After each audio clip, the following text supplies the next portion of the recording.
రైతు భరోసా అకౌంట్లో మొదటగా వీరికి అన్నదాతలకు పెట్టుబడి సాయం కింద ఈ నెల 22న రైతు భరోసా నిధులు విడుదల చేయాలని ప్రభుత్వం నిర్ణయించింది. తొలి విడతగా ఎకరం వరకు ఉన్న 70 లక్షల మంది రైతుల ఖాతాల్లోకి 6,000 రూపాయల చొప్పున జమ చేయనుంది. ఇందుకోసం సర్కారు 3,590 కోట్లు వెచ్చించనుంది. ఇక 20 రోజుల తర్వాత రెండో విడత ఏప్రిల్ నెలాఖరులోపు మూడో విడత డబ్బులు రిలీజ్ చేయనుంది. కాగా రైతు భరోసా ద్వారా ఏడాదికి 12,000 అందిస్తున్న విషయం మనందరికీ తెలిసిందే కదా.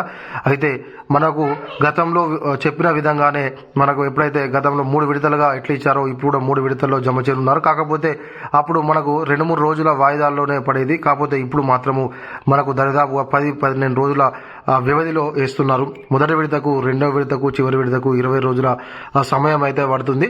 మరి ఖచ్చితంగానైతే అందరికీ రైతు భరోసా వేయాలి రాష్ట్ర ప్రభుత్వం అని చెప్పేసి నేనైతే అన్నదాతల పక్షాన రాష్ట్ర ప్రభుత్వాన్ని అయితే అడుగుతున్నాను.